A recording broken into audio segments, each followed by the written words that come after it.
नमस्कार। चलिए आज हार्मोनल हेल्थ को ना एक बिल्कुल अलग ही नजरिए से देखते हैं। जरा सोचिए कि हमारा शरीर एक बहुत बड़ी कंपनी है, एक कॉर्पोरेट हेडक्वार्टर, और हमारे हार्मोन्स वो हैं सीईओ के भेजे हुए बेहद जरूरी मैसेज। तो आज हम यही पता लगाएंगे कि भाई जब ये मैसेज बीच में ही खो जाते हैं तो क्या गड़बड़ होती है, और सबसे जरूरी इसे ठीक कैसे किया जा सकता है।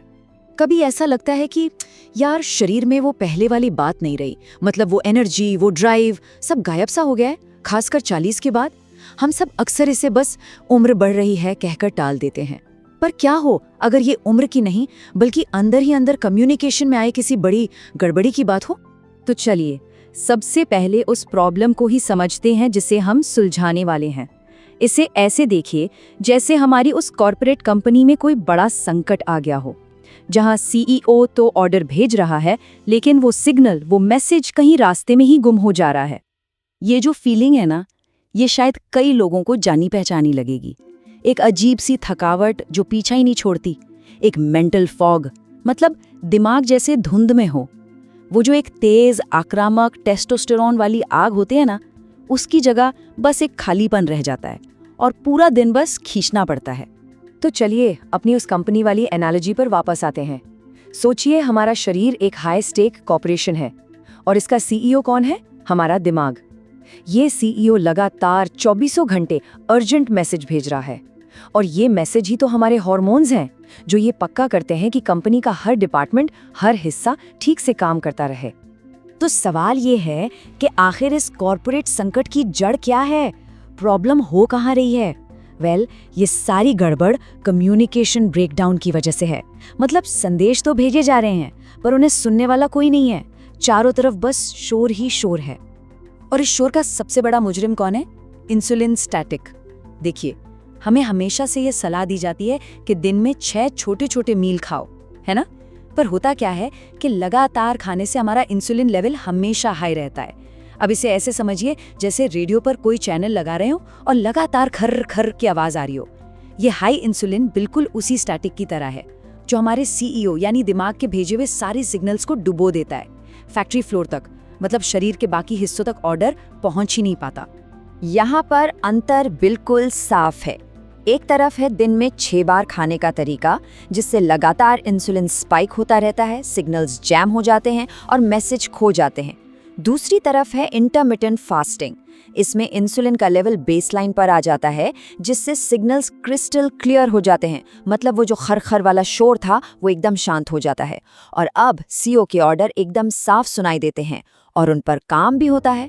ठीक है, तो अब जब हम प्रॉब्लम समझ चुके हैं तो सोल्यूशन पर आते हैं। सिस्टम को रीबूट कैसे करें? जवाब है फास्टिंग। लेकिन इस सिस्टम को रीबूट करने के दौरान एक अडेप्टेशन फेज आता है, एक बदलाव का दौर। ये समझना बहुत जरूरी है कि उस दौरान शरीर के अंदर आखिर होता क्या है। देखिए, जब कोई फास्टिंग शुरू करता है तो पहले 1-2 हफ्तों में शरीर को लगता है कि शायद अकाल पड़ गया है, तो वो एक स्ट्रेस रिस्पॉन्स देता है और कॉर्टिसोल नाम का स्ट्रेस हार्मोन रिलीज करता है। लेकिन तीसरे-चौथे हफ्ते तक हमारा नर्वस सिस्टम समझ जाता है कि ये नया रूटीन है। वो खुद को ढाल लेता है, कॉर्टिसोल का लेवल नीचे आता है और हार्मोन का वो जो ऊपर नीचे का खेल चल रहा था वो भी स्थिर हो जाता है। और ये बात गांठ बांधने वाली है। ये जो शुरुआती दौर है ना, ये कोई फेलियर नहीं है, ये एक जरूरी बदलाव है, एक ट्रांजिशन है। आपका सिस्टम पीक एफिशिएंसी के लिए खुद को रिकैलिब्रेट कर रहा है। दिक्कत ये है कि ज्यादातर लोग इसी फेज में घबराकर छोड़ देते हैं। चलिए अब कहानी को एक लेवल और गहरा ले चलते हैं, क्योंकि बात सिर्फ हार्मोन्स बनाने की नहीं है। शरीर में हार्मोन्स का होना बेकार है अगर हमारी कोशिकाएं, हमारे सेल्स उन्हें इस्तेमाल ही न कर पाएं। इसे ऐसे समझिए कि कंपनी में सीईओ ने ईमेल तो भेज दिया, पर लोगों के इनबॉक्स ही फुल है या वो उसे खोल ही नहीं पा रहे। होता क्या है कि समय के साथ हमारी डाइट और लाइफस्टाइल की वजह से हमारे सेल्यूलर रिसेप्टर्स पर एक तरह की जैविक मैल या बायोलॉजिकल ग्राइम जम जाती है। ये रिसेप्टर्स असल में सेल्स के दरवाजे हैं। अब सोचिए कि इन दरवाजों के तालों में अगर गंदगी भर जाए तो चाबी कैसे लगेगी? हार्मोन्स वो चाबियां हैं और वो गंदगी में फंसकर रह जाते हैं। तो अब आता है डीप क्लीन प्रोटोकॉल। जैसे ही फास्टिंग शुरू होती है, शरीर एक डीप क्लीनिंग मोड में चला जाता है। वो इन तालों में फंसी हुई सारी जैविक मैल को साफ करना शुरू कर देता है।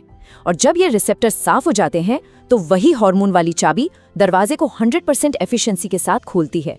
सेल्स अब मैसेज को जोर से खींचते हैं। और यही इस पूरी बात का सबसे कमाल का हिस्सा है। हमें और ज्यादा हार्मोन्स नहीं चाहिए, हमें बस हमारे पास जो हैं उन्हीं को बेहतर तरीके से इस्तेमाल करना है। और जब सेल्स एकदम साफ हो जाते हैं ना, तो टेस्टोस्टेरोन का बिल्कुल नॉर्मल लेवल भी अचानक से एक बहुत बड़े सर्ज की तरह महसूस होता है। असर कई गुना बढ़ जाता है।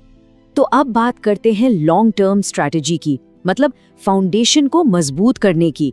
क्योंकि फास्टिंग सिर्फ कम्युनिकेशन को ठीक नहीं करती, ये हमारी कंपनी के सबसे कीमती एसेट्स की सुरक्षा भी करती है और पूरे इंफ्रास्ट्रक्चर की मरम्मत भी करती है। फास्टिंग को लेकर सबसे बड़ा डर क्या होता है? मसल लॉस, है ना? लेकिन देखिए, क्लिनिकल रिसर्च क्या कहती है।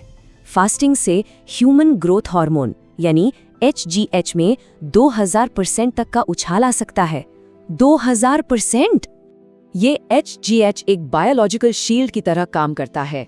ये हमारे लीन टिश्यू यानी हमारी मसल्स के लिए एक सुरक्षा कवच है। ये शरीर को सिग्नल देता है कि अरे, मसल्स को हाथ मत लगाना, एनर्जी के लिए जो फैट जमा है उसे जलाओ। ये एक बहुत ही स्मार्ट इवोल्यूशनरी मैकेनिज्म है। अब आते हैं हार्मोन लीक को ठीक करने पर।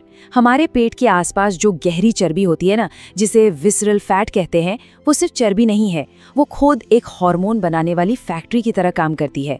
इसमें एक एंजाइम होता है एरोमाटेज, जो हमारे टेस्टोस्टेरोन को एस्ट्रोजन में बदल देता है। मतलब जितनी ज्यादा चर्बी उतना कम टेस्टोस्टेरोन। फास्टिंग सीधे इसी चर्बी को एनर्जी के लिए टारगेट करती है और इस खतरनाक साइकिल को तोड़ देती है। और आखिर में इंफ्रास्ट्रक्चर की मरम्मत। फास्टिंग हमारे शरीर के डिलीवरी रूट्स यानी हमारी ब्लड वेसल्स को ठीक करती है।